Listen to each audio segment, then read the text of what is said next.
नमस्कार, स्वागत आप सभी का एनडीटीवी राजस्थान। आप देख रहे हैं मेरे साथ, मेरा नाम है आदित्य झा।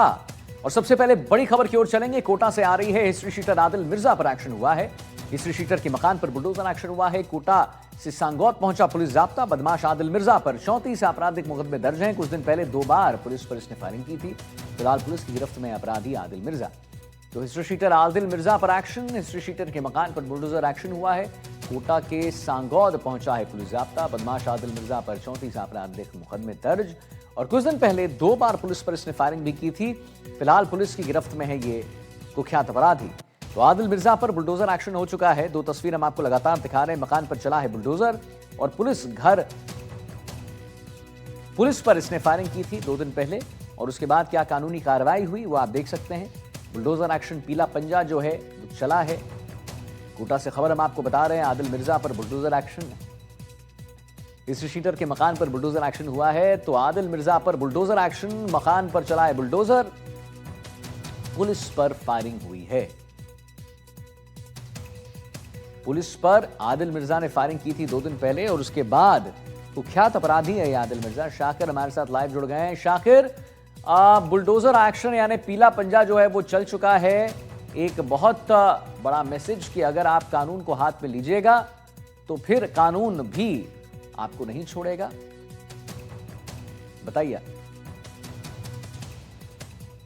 जी देखिए, बिल्कुल अपराधियों के खिलाफ जो है सरकार जो है लगातार सख्त एक्शन कर रही है और उसी कड़ी में आदिल मिर्जा के सांगोद मकान पर ये बुलडोजर चला है।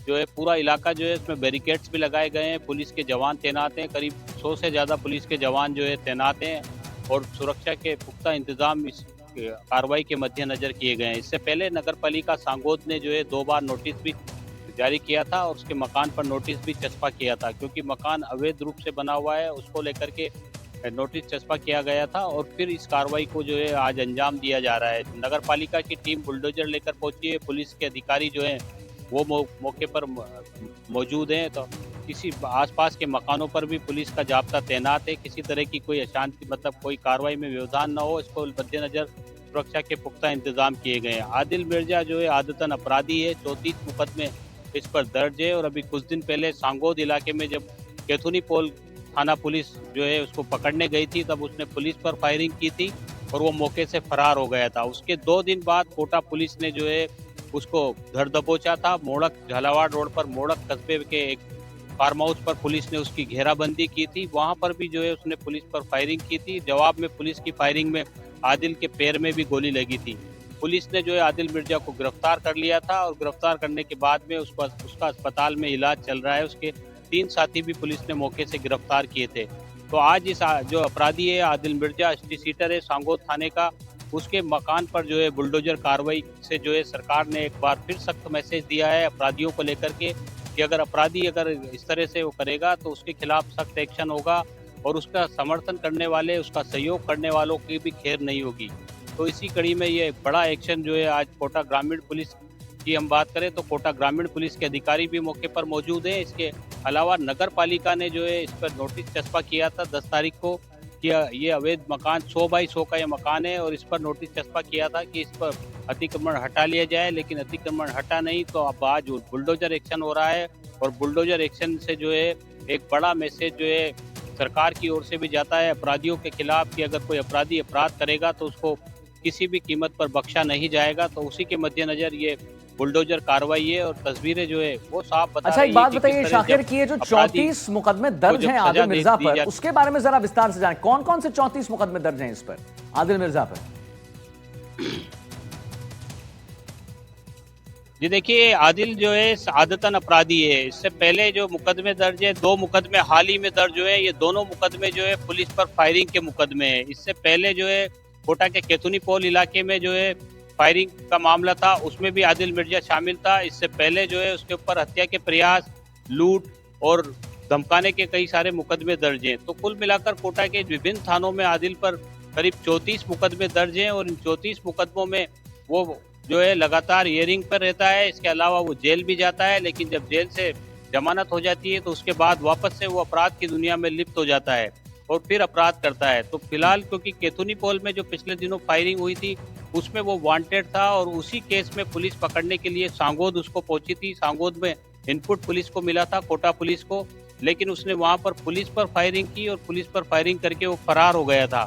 जी। उसके बाद में कोटा ग्रामीण और कोटा शहर पुलिस दोनों के लिए वो वारंटी था, क्योंकि दोनों को उसकी तलाश थी। और फिर जब मोड़क में उसकी तलाश पूरी हुई, मोड़क पर जब पुलिस को जानकारी मिली कि वो किसी जी। फार्म हाउस वाली जगह पर छिपा हुआ है अपने साथियों के साथ, जी। तो पुलिस ने घेराबंदी की थी पिछले दिनों और घेराबंदी करके उसको धर दबोचा था। ठीक। वहां से भी उसने भागने की कोशिश की थी, वहां भी उसने पुलिस पर एक फायर किया था और जब पुलिस की तरफ से जवाबी फायरिंग हुई तो पुलिस उसके पैर में गोली लगी थी। तो आदिल को पुलिस ने जब गिरफ्तार किया था, वो घायल अवस्था में था, उसके पैर में गोली लगी थी और उसके 3 साथियों को भी गिरफ्तार किया था। चलिए, ठीक फिलहाल है। जो है सभी ये पुलिस की कस्टडी में है, लेकिन आज चलिए ठीक है, बहुत बहुत धन्यवाद शाकिर आपका महत्वपूर्ण जानकारी देने के लिए।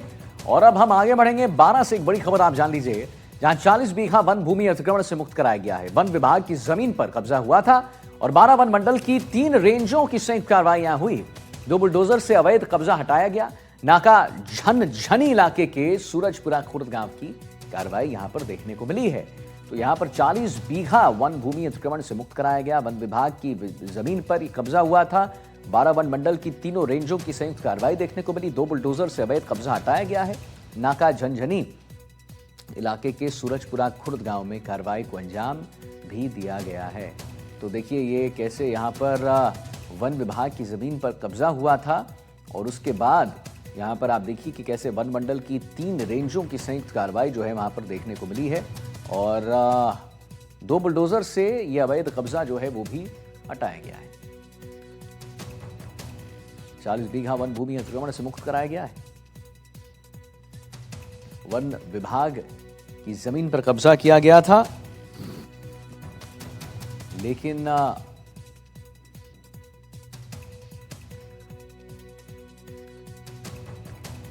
किशनगढ़ में बिजली विभाग की लापरवाही से हादसा हुआ। पेड़ की टहनी काटते वक्त हादसा हुआ है। बिजली के तार की चपेट में आया अधेड़।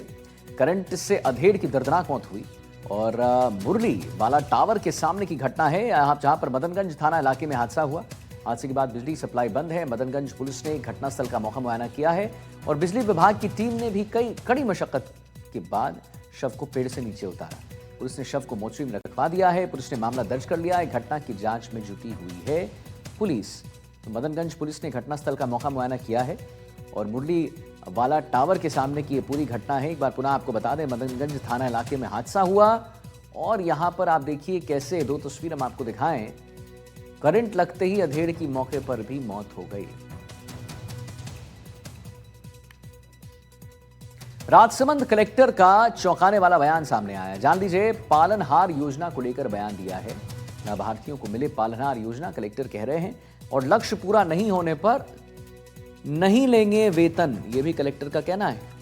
जनवरी माह की वेतन नहीं लेने का भी बयान दिया है इन्होंने। और राजसमंद कलेक्टर अरुण कुमार हसीजा ने घोषणा की है। बयान के बाद अधिकारी लक्ष्य पूरा करने की मांग जो है उठा रहे हैं। तो राजसमंद से बड़ी खबर इस वक्त की, राजसमंद कलेक्टर का चौंकाने वाला बयान जो है सामने आया है। पालनहार योजना को लेकर बयान दिया है इन्होंने। लाभार्थियों को मिले पालनहार योजना, कलेक्टर साहब का कहना है लक्ष्य पूरा नहीं होने पर नहीं लेंगे वेतन। जनवरी माह तक वेतन नहीं देने का बयान दिया गया है। राजसमंद कलेक्टर अरुण कुमार हसीजा ने घोषणा की है। बयान के बाद अधिकारी लक्ष्य पूरा करने में लगे हुए हैं। जनवरी माह का वेतन नहीं देने के बाद राजसमंद कलेक्टर अरुण कुमार हसीजा ने घोषणा कर दी है। बयान के बाद अधिकारी लक्ष्य पूरा करने में लगे हुए हैं। ये भी आप जान लीजिए कि कैसे राजसमंद कलेक्टर को चौंकाने वाला बयान। अर्जुन हमारे साथ संवाददाता फोन लाइन पर जुड़ गए इसी पर और जानकारी। अर्जुन, क्या ये पूरा मामला है, जरा विस्तार से जानकारी दीजिए सबसे पहले तो। जी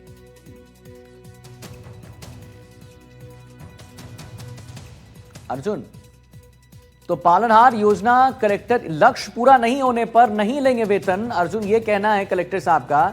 जनवरी महीने का वेतन नहीं लेने का बयान दे दिया है। क्या है ये पूरा मामला? लाभार्थियों तो अगर चलिए ठीक है अर्जुन, बहुत बहुत धन्यवाद आपने। बरवावली गांव में स्कूल और नंद घर में पानी भरा है। स्कूल में पानी भरने से छात्र परेशान हैं। स्कूल में पानी भरने से बच्चों की पढ़ाई भी बाधित हुई है। तालाब पर अतिक्रमण से पानी बहा है। सरकार की अतिक्रमण हटाने की मांग जो है लगातार उठ रही है। तो भरतपुर की खबर है, जहां पर गांव में स्कूल और नंद घर में पानी जो है वो भर गया है और स्कूल में पानी भरने से छात्र बड़े परेशान हो गए हैं। स्कूल में पानी भरने से बच्चों की पढ़ाई भी बाधित हुई है। तालाब पर अतिक्रमण से पानी देखिए कैसे बह चुका है। सरकार से अतिक्रमण हटाने की लगातार मांग जो है पुरजोर तरीके से रखी जा रही है।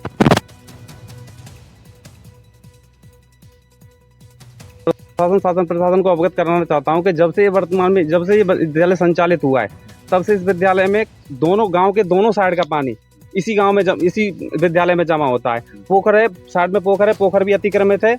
60% पोखर अतिक्रमित हो रखी है और दूसरी साइड से भी गांव का पानी, जैसा कि आप नाली में देख रहे हैं, बदस्तूर चलता रहता है। बरसाती दिनों में 3 से 4 महीने बच्चों को अस्थायी रूप से पढ़ाने के लिए बिठाया जाता है। ना तो शिक्षा सुचारू रूप से चल पाती है, ना ही कोई खेल गतिविधि हो पाती है। हमारे गांव के स्कूल की हालत बहुत ख़राब है। इसमें कोई सुनवाई होती नहीं है। कई बार तो इसमें फेमस भी हो गई है। क्या वजह है इतना पानी भरने की? इसमें गांव वाले सुनवाई नहीं करते हैं और ना ही प्रशासन करता है। क्या अतिक्रमण कर रखा है लोगों ने? जैसा 5 बीघे इसका रकबा है स्कूल का, उसमें भी सारा अतिक्रमण कर रखा है। इसमें घूरे बिटोरे डरे हैं। इसमें पोखर भी है, वो भी कर रखी है। यहाँ पर गांव वालों ने भी अतिक्रमण कर रखा है। कई बार नाव भी आई हुई यहाँ पर। एसडीएम साहब, पंचायत सरपंच साहब भी आए थे। बच्चे क्या करते हैं फिर पानी की हालत में? कहाँ पड़ते हैं? पानी की हालत में गांव में ही व्यवस्था करते हैं।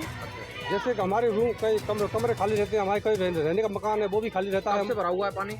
पानी एक पोखर है, गांव से नाली नकुलों का आता है। ये पानी का निकास नहीं है कहीं के लिए, विद्यालय में जमा हो जाता है पानी। ललितेश कुशवाहा हमारे साथ फोन लाइन पे मौजूद हैं। ललितेश, बताइए कि लगातार यहाँ पर जो लोग हैं वो कह रहे हैं कि पानी भरा रहता है, जिसकी वजह से